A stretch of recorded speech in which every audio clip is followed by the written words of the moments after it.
سلامونه نیکې هیلې احترامات د ویسا سکلز یوټیوب چینل لیدونکو خدای وکړو غو جوړ بوي خوږو ملګرو لکه څنګه چې پوهیږئ چې پکسلاب مو په تېره ویډیو کې تقریبا تر 40-45 منټو پورې ویډیو جوړه کړې وه هغه مو تدریس کړی و اوس پاتې برخه به یې وایو انشاءالله راځو پیل پې کوو چې ویډیو ډېره اوږده نه شي نو هیله لرم چې ویډیو تر پایه راسره تعقیب کړئ او که خوښه مو شوه لازماً یې د نورو ملګرو سره هم شیر کړئ دلته لاندې کوم اپشنونه چې دي د هغه له جملې څخه نن دریم اپشن دی دغه سر تطبه مو ویلي و راوشو دلته چې کله راغلو هغه کارېدونکي اپشنونه چې په عادي ډیزاینونو کې کاروو نو هغه به څنګه کوو دلته وایو به اوس راځو دلته لومړی اپشن دی سټیکرز باندې چې کله کلیک وکړو دا په پکسلاب کې هر پکسلاب کې خپل د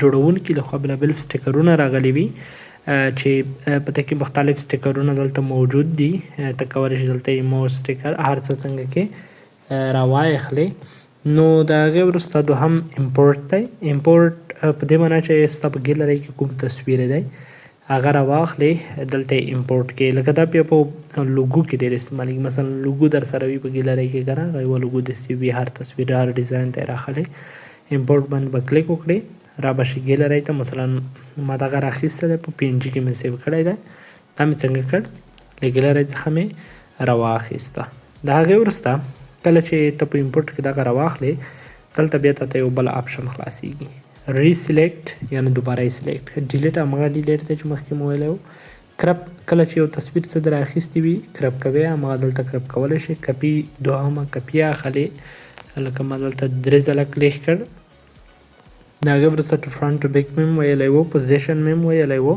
چې مثلا هرې خوا ته یې څومره سایز کې وړئ ته کولی شئ پاس لاندې همغه ډول یې ریلیټیو پوزیشن په دې معنا چې مستقیما یې په همدغه سایز په اندازه څنګه کړئ برابر کړئ نو ته کولی شئ د پوسته یې په دغه سایز کې برابر کړئ د هغې وروسته ریلیټیو سایز همدغه د هغه چې کوم سایز دی د کوم شیپ دی چې راخیستی و شکل د هغې سایز دلته ښایي هغه کوچنی کوي او لویوي کالر په خپله پوهیږئ رنګ دی چې هر یو رنګ مو دلته خوښېده بس همغه ورکوئ ټیکسچر مې مخکې ویلی و چې له ګیلرۍ څخه کوم رنګونه راواخلو اوپیسري دلته دغه کمزورتیا او روښانتیا ده مخکې مې ویلی و کله چې لږې روښه کمزوری کوي رنګ نو اوپیسټي کموو او چې زیاتوئ بیا دلته یې زیاتوو د هغې وروسته کالر فلټر دی دا په دې معنا چې ته کوم رنګونه چې غواړې همغه د لیکنې په منځ کې څنګه کړې استعمال کړې نو ته کولی شې د کالر فلټر څخه استفاده وکړې خو دا څوک نه کاروي او نه په کار بلل کېږي سټروک د دیوال ورکول دي مخکې مې وویل څه ډول دیوال ته ورکوي او ایریس پاکول دي کوم ځای ترې پاکوي مثلا دلته پاس زه دغه غټ کومه لکه یوازې مې دلته هغه پرېښودل راځم دلته یوازې کتابونه پرېږدم وګورئ دلته څنګه شول یوازې کتابونه پاتې شول نو په ایریس سره ته کولی شئ چې همغه لیکنه صاف کړئ ماسک هم همغه دنده ترسره کوي ایریس کالر همغه چې کوم تصویر در اخیستی وي دلته به راشم دې باندې به یوه خبره وکړم دا به یو ځل رابشم ډیلیټ وکړم رابشم دلته امپورټ ته امپورټ وروسته به دلته مثلا یو تصویر مې راواخیسته دا تصویر مې راواخیسته دلته راغلم دغه ایریس کالر باندې چې کله کلیک وکړئ تاسو وګورئ هغه سپین بیکګراوند څنګه شو ختم شو دلته به اوس نور هم له منځه یوسو وګورئ یوازې هغه لیکنه کوم څه چې به وو هغه پاتې شول وګورئ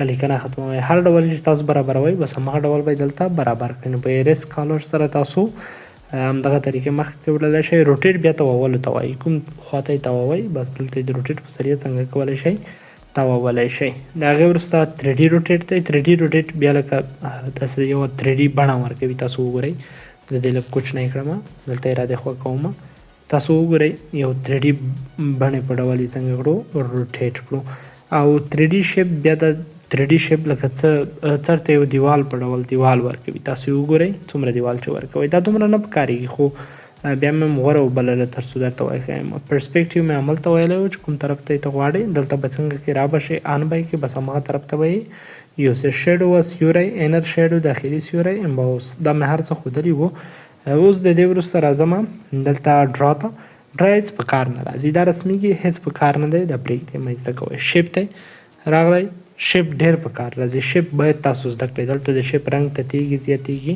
دلته د شیپ کونجونه ګرد راځي، 4 کونجه راځي. دلته د شیپ رنګونه دي، سټروک ویت دی، د دیوال دغه شیپ ته ورکول کېږي، اوپیسټي ته د دیوال زیاتوي کموي. دا هم د دیوال له رنګونو څخه دي، کوم ډول رنګ دیوال ته ورکوي، او بلور ریډیوس ته د دیوال داسې لږ ډول بلور کوي. نو ته د دندې دلته رسولی شي، بزیر وروسته هغه پرېږدئ، ایرو ته راشئ، غشي ته دا هم په کار نه وړل کېږي، خو یوازې زده کړئ. دلته که څه ته نښان پرې کوو، دلته یې تت کړه، زیات یې کړه، نو دا څنګه دی دلته په کار وړل کېږي. نو په دغه کې مهم څه شی دي چې تاسو مهم شیان زده کړئ. یو امپورټ زده کړئ په کار دی، بل شیپ زده کړئ، بس نور هېڅ شی هم دلته زیاتره په ډیزاین کې نه په کار کېږي. ښه لږ لږ په کار کېږي، زده یې کړئ در سره، خو دومره نه په کار کېږي. ټول کار له امپورټ او شیپ څخه دلته اخیستل کېږي. راځم دریم اپشن ته. دریم اپشن کې کالر دی. کالر په دې معنی چې کله د بکګراوند ته مونږ کوم بل رنګ ورکوو، تاسو وګورئ همغه رنګ دلته تاسو په کالر کې څنګه کولی شئ ورکولی شئ. په کالر کې بیا لږ خبرې شته. دلته ګریډینټ چې مخکې مو ویلی و، دلته پلس ته راشئ، بس کوم رنګونه چې غواړئ همغه دلته ورکولی شئ. او ټرانسپرنټ دومره په کار نه راځي، خو کله ځینې لیکنې وکړئ، بل اپلیکیشن ته وړئ، پی ان جي غواړئ، نو پی ان جي سیو کولو دپاره به تاسو له دغه اپشن څخه څنګه کوئ ګټه اخلئ. زه بیرته راځم، دغه راخلم. ایمیج سایز. ایمیج سایز مې پاس درته ښودلی و، مهم دی. دلته تخپل هم سایز ورته لیکلی شي، او منتخب سایزونه هم څنګه کولی شي رااخیستلی شي. لکه یوټیوب چینل بینر سایز دی، یوټیوب تمنیل سایز مثلا غواړم، یا مثلا راځم دلته زه کاسټوم یا سکویر سایز راخلم، لکه دا ډول. نو تاسو کولی شئ دلته دغه سایزونه انتخاب کړئ. ډېر مهم دی در سره زده یې کړئ. کرب بیا هم همغه دنده ترسره کوي. کله چې ته یو څه کرب کوې، بیا د کرب څخه استفاده کولی شئ. ایمیج خپله د پکسلاب لخوا د بکګراوند لپاره ځینې تصویرونه دلته سیو شوي وي، چې ته همغه په ایمیج کې څنګه کولی شئ را اخیستلی شي. تاسو وګورئ دلته پاس مخامخ کوم شیپونه چې دلته سیو شوي دي، همغه ته دلته را اخیستلی شي. وروسته راځم فرام ګیلري. بکګراوند ته چې کوم تصویر ته راوړې، لکه د ګوګل نه دې را ډاونلوډ دی، بس فرام ګیلري باندې کلیک وکړه. نو دلته څنګه کولی شئ یو تصویر را اخیستلی شي. مثلا زه راځم، لکه دا یو تصویر راخلم، وګورئ دلته ما د ګیلري څخه راواخیسته. زه بیرته راځم ایمیج ته، دا یو تصویر راخلم. فرام کیمرا دا مهم نه دی، له کیمرا څخه کوم ځای د هغه څه وباسه، بس بکګراوند ته یې راوړه. اخري اپشن دی، په دې کې هم دومره مهم څه نه دی، خو په دې کې یوازې د بکګراوند تاویدل دي. وګورئ بس بکګراوند ګورئ تاویږي، مهم نه دی ځکه په کار نه وړل کېږي. دغه دوهم کوم اپشن چې دی ویجنیټ، د باندې چې تاسو کله کلیک وکړئ، دغه پاس کونجونه وګورئ، دلته څه ډول سایه ورکوئ، کموئ، زیاتوئ، نو تاسو دلته همدغه کولی شئ. نویز دا چې کله تاسو کلیک وکړئ، لږ د بکګراوند تورچک کړي. دلته چې دغه الفای چې شاته وړئ بیا خپل حالت ته ځي، او چې مخته یې وړئ بیا تورچک کېږي. او انهینس هم همداسې دی، لږ لږ داسې که چېرته پای ته ورسېد، تاسو وګورئ شیپ لږ داسې بل ډول شو، زیږ شو، او که چېرته یې مخته یوسئ بیا نارمل راځي. ورسره سټریپس خپله لیکو ته وایي، لکه دا ډول لیکي. وګورئ که الفا زیاته کړئ دا زیاتېږي، که الفا کمه کړئ د دې رنګ کمیږي. او دلته ریپیټ هغه کله چې په سر ته یې ورسوئ نری شي، او کله چې بیخ ته ورسوئ غټې غټې شي دغه کیلي. نو برایټنس دی، دغه روښانتیا ده چېرته د بکګراوند، تاسو وګورئ روښانه کوئ یا یې تتوئ. تاسو کولی شئ دلته یې انتخاب کړئ. کنټراسټ مهم نه دی، خو بیا هم همدغه د برایټنس دنده ترسره کوي په پوهېدوئ. او هو دا کله چې تاسو راشئ وګورئ همغه د کیلو رنګونه اړوي، بس کوم رنګ ورکوئ. خو دا مهم نه دی، هېڅ په ډیزاین کې نه په کار وړل کېږي. تاسو وګورئ هغه ډیزاین کلي وګورئ، بس همغه ته چینجینګ ورکوي. نو دا به د پکسلاب اخري زده کړه، اخري برخه. نو هیله لرم چې د خوښې وړ مو ګرځېدلې وي، تر پایه مو سره تعقیب وي. انشاءالله وروسته به د دې نه سټیپ بای سټیپ یوه برخه تشریح کوو.